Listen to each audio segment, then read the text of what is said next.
Assalamualaikum warahmatullahi wabarakatuh. Kami dari kelompok 8 akan menjelaskan tentang semangat berorganisasi. Saya, Nabila Kusumawardani, dengan NIM 02300 190 1102. Saya akan menjelaskan tentang mahasiswa. Mahasiswa adalah pemuda yang mempunyai peran besar dalam menentukan arah perbaikan bangsa ini. Sebagai manusia yang lebih tercerahkan dibandingkan kelompok masyarakat lainnya, mahasiswa seharusnya mempunyai kepekaan dan tingkat kepedulian terhadap kondisi di sekelilingnya. Kepekaan dan kepedulian terhadap kondisi sekelilingnya ini harus berdasarkan suatu pemahaman atau pengetahuan yang nantinya dapat mendasari mahasiswa dalam bergerak. Mahasiswa sebagai elemen masyarakat yang mempunyai kekuatan untuk memperbaiki dan memperbarui kondisi masyarakat, bangsa, dan negara. Haruslah mempunyai kapasitas di atas rata-rata mayoritas masyarakat kita. Mahasiswa harus mempunyai pemahaman keilmuan yang holistik, yang artinya berpengetahuan luas. Namun, tidak cukup sebatas berpengetahuan luas saja, melainkan harus mempunyai kemampuan atau skill, visi, karakter yang jauh lebih maju dibandingkan kebanyakan masyarakat saat ini. Oleh karena itu, mahasiswa harus sadar akan tanggung jawab dan konsekuensi moralnya ini, sehingga kaum intelektual harus berlomba-lomba untuk berprestasi, yaitu mempunyai pencapaian di atas rata-rata kebanyakan manusia dengan kelebihan masing-masing. Dan tumbuhnya semangat maju dan berprestasi yang berdasarkan fakta dan banyak pengalaman yang bermula dari organisasi mahasiswa yang menjadi bagian vital dalam dunia akademi kampus yang membantu perguruan tinggi untuk mencetak intelektual muda unggul. Organisasi adalah sebuah wadah yang di dalamnya terdapat dua atau lebih individu yang saling berinteraksi yang memiliki pemikiran yang sama, konsep yang sama untuk tujuan bersama. Terdapat beberapa unsur organisasi, tapi yang akan dibahas sekarang itu ada 4. Yang pertama itu organisasi sebagai tempat maupun wadah untuk bekerja sama. Organisasi itu merupakan suatu wadah di mana 2 orang atau lebih berkumpul bersama dalam pencapaian suatu tujuan yang telah ditetapkan. Yang kedua itu ada proses kerjasama sedikitnya antar 2 orang. Dalam suatu organisasi diperlukan kerjasama antara satu dengan lainnya sehingga terjadi aktivitas teamwork dalam suatu organisasi untuk mencapai tujuan bersama. Lalu yang ketiga itu ada kedudukan di organisasi harus jelas secara tugasnya. Hal ini dilakukan untuk menghindari penumpukan pekerjaan atau ketidakseimbangan terhadap pembagian tugas dan tanggung jawab yang akhirnya akan menimbulkan ketidakpercayaan anggota dari organisasi terhadap kepemimpinan maupun kebijakan yang diterapkan. Yang terakhir atau yang keempat, organisasi harus memiliki tujuan yang jelas. Visi dan misi sebuah organisasi harus dapat diukur. Hal ini berfungsi untuk memastikan bahwa perencanaan yang dibuat berdasarkan tujuan dari organisasi itu tidak menyebar ataupun kurang fokus. Pentingnya untuk mengikut sertakan anggota dari organisasi dalam mengeksekusi serta mendukung perencanaan yang dibuat berdasarkan tujuan dari organisasi akan membuat kepercayaan diri anggota dari organisasi terjaga bahkan meningkat. Manfaat organisasi secara umum itu sendiri ada 9. Yang pertama, mampu atau melatih berbicara di depan publik. Yang kedua, mampu atau dapat memecahkan masalah. Yang ketiga, melatih leadership. Yang keempat, memperluas pergaulan. Yang kelima, kuat dalam menghadapi tekanan. Yang keenam, meningkatkan wawasan dan pengetahuan. Yang ketujuh, membentuk karakteristik dengan seseorang.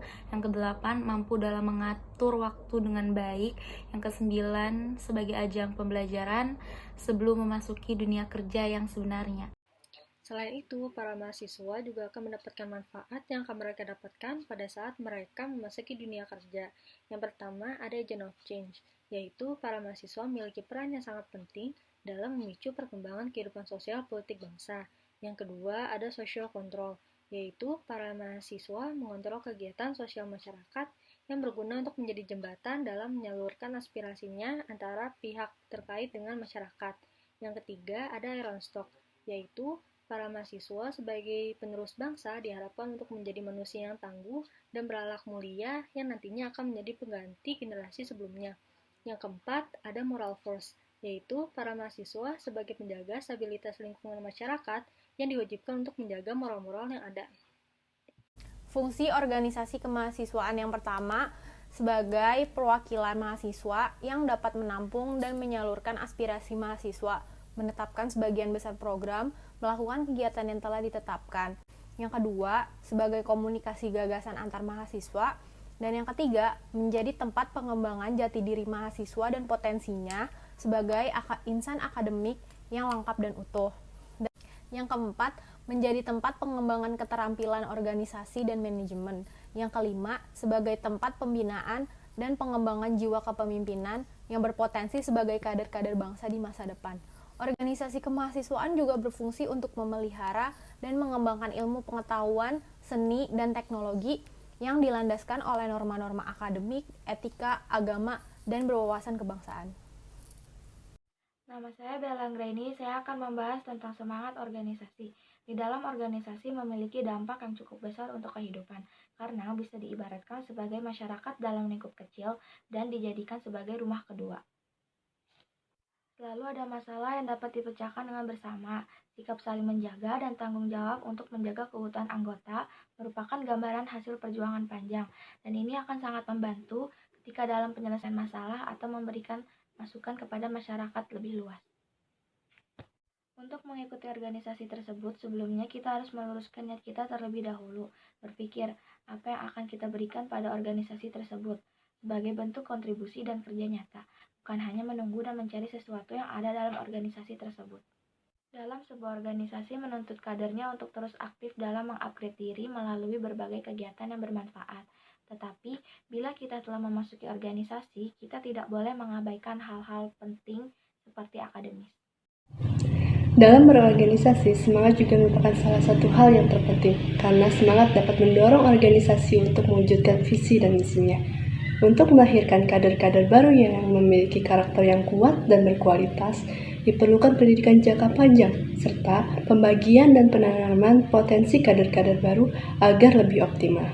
Bukannya hanya perekrutan atau pengenalan saja, tetapi seperti halnya diadakan training atau pelatihan kader baru, forum diskusi, atau membangun relasi yang lebih luas. Organisasi yang sukses dilakukan secara bersama-sama, bukan secara individu. Nah, maka dari itu, marilah kita majukan organisasi kita bersama-sama, serta jadikan organisasi ini menjadi batu loncatan untuk mencapai kesuksesan di masa yang akan mendatang. Oh ya, jangan lupa untuk selalu bertanggung jawab, loyalitas, konsisten dengan apa yang sudah direncanakan, serta semangat dalam berorganisasi. Salam Brotherhood of Accounting, terima kasih. Pasti dalam berorganisasi ada dua faktor, yaitu faktor pertama inter-individu dan faktor kedua adalah exter-individu. Faktor pertama inter-individu yaitu pengembangan diri, meliputi mengikut sertakan diri terhadap segala kegiatan agar memperoleh pengalaman yang berharap yang dapat digunakan untuk mengembangkan diri menjadi individu yang lebih baik. Kedua adalah faktor individu. Tantangan merupakan segala sesuatu yang menjadi halangan dalam hidup kita melakukan kegiatan, ada kalanya tantangan itu menjadi motivator bagi kita untuk menantang melakukan hal itu.